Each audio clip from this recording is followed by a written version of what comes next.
ইসলাম ধর্ম গ্রহণ করেছিলেন এক পুলিশ সদস্য। ইসলাম ধর্ম গ্রহণ করার কারণেই তার চাকরি হারিয়েছেন, যে বিষয়ে তিনি আদালতেও ঘুরেছেন কিন্তু কোনোভাবেই চাকরি ফেরত পাননি। সে বিষয়ে কথা বলতে চাই তার সাথে। আপনার চাকরি গিয়েছিল কত সালে?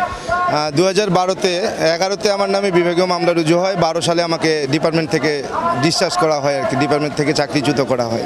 আপনি চাকরিতে জয়েন দিয়েছেন কত সালে? 2002 সালের 30 এপ্রিল। ইসলাম ধর্ম গ্রহণ করেছেন কত সালে? ইসলাম গ্রহণ করেছি 8 সালে। জি, 2000। শুধু কি আপনি নিজে একাই ইসলাম ধর্ম গ্রহণ করেছেন নাকি পরিবারের সবাই? না, আমি শুধু একাই ইসলাম গ্রহণ করেছি। এতে করে আপনার কি সমস্যা হয়েছিল? ইসলাম গ্রহণ করার পূর্বে আমি বিবাহিত ছিলাম। তো আমার পরিবার নিয়ে ইসলাম গ্রহণ করার কথা আমরা আলোচনা করেই সিদ্ধান্ত নেই। পরবর্তীতে সে তার পরিবারের কুপরামর্শে ইসলাম ধর্ম গ্রহণ করতে রাজি হয় না। পরবর্তীতে সে চলে গিয়ে আমাকে বলে যে আমার সঙ্গে আর সংসার করবে না আমি যদি স্বধর্মে ফিরে না যাই। এই অবস্থায় দীর্ঘদিন আমি চাকরিও করি, সুনামের সহিত চাকরি করেছি। আমার জীবনে আমি কোনো পানিশমেন্ট পাইনি, পানিশমেন্ট নিতে হয়নি, আমাকে কোনো পানিশমেন্ট ডিপার্টমেন্ট আমাকে দিতে পারেনি, বরং আমাকে পুরস্কৃত করেছে। এমন অনেক আমার ডিপার্টমেন্ট সার্ভিস বহিতে লিপিবদ্ধ আছে। তো আসলে যখন ইসলাম গ্রহণ করলাম ওরা চলে গেল। পরবর্তীতে ওরা বাড়িতে গিয়ে বিভিন্ন রকমভাবে আত্মীয় স্বজন দিয়ে চাপ প্রয়োগ করতে শুরু করলো আমি যেন স্বধর্মে ফিরে যাই। স্বধর্মে ফিরে না গেলে আমাকে চাকরি করতে দেবে না, চাকরি খেয়ে ফেলবে, মন্ত্রীকে বলবে, বিভিন্নভাবে হুমকি ধামকি দেয়। তারপরেও কোন মন্ত্রীকে বলবে? আপনাদের মন্ত্রী কে ছিল? আমাদের ওই সময়ের এই শেখ হাসিনা সরকারের পানি সম্পদ মন্ত্রী ছিলেন রমেশচন্দ্র সেন। উনি দুঃসম্পর্কের আমার ওয়াইফের মামা ছিলেন।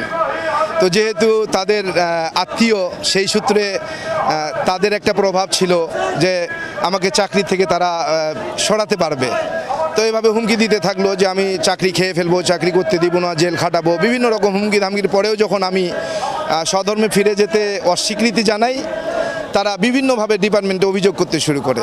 পর্যায়ে পানি সম্পদ মন্ত্রীর প্ররোচনায় রোশানলে পড়ে তারা ডিপার্টমেন্টে নতুন নাটক সাজিয়ে আরেকজনকে স্ত্রী সাজিয়ে তারা নিয়ে আসে যে আমি আরেকজনকে বিয়ে করছি, অথচ তথ্য প্রমাণে, সাক্ষীতে, তদন্তে তার কোনো কাবিননামাও সে দেখাতে পারেনি এবং এটার কোনো সত্যতাও তারা দেখাতে পারেনি। তো বিনা কারণে তারা আমার নামে অভিযোগ করার পরে আমাকে সাসপেনশন করা হয়, আমাকে কৈফিয়ত তলব করা হয়। কৈফিয়ত তলবের পরে আমি যখন জবাব দিতে যাই, তদন্ত DI-1 ইলিয়াস ফকিরের উপরে পড়ে। ইলিয়াস ফকির এটাকে সুষ্ঠু তদন্ত না করে তাদের প্রলোভনে পড়ে সেও আমার বিরুদ্ধে তদন্তের রিপোর্ট প্রদান করে। পরবর্তীতে আমার নামে বিভাগীয় মামলা রুজু হয়। 2011 সালে বিভাগীয় মামলা রুজু হয়। তো 11 সালে মামলা রুজু হলে এই বিভাগীয় মামলার তদন্ত ভার আবার কোর্ট ইন্সপেক্টর জালালউদ্দিনের উপরে ন্যস্ত করা হয়।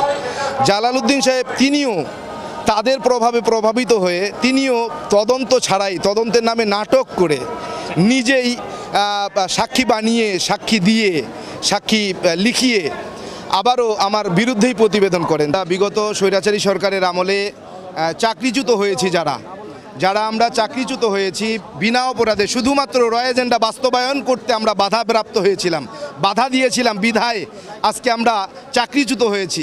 এই চাকরিতে নির্বাহী আদেশের মাধ্যমে আমরা যারা স্বৈরাচারী সরকারের আমলে যত ভাই বোন আমরা চাকরিচ্যুত হয়েছি, সবার নির্বাহী আদেশের মাধ্যমে চাকরিতে পুনর্বহালের জন্য আমরা এখানে একত্রিত হয়েছি, আজকে জমায়েত হয়েছি। আমরা এখানে আমরণ অনশন করেছি।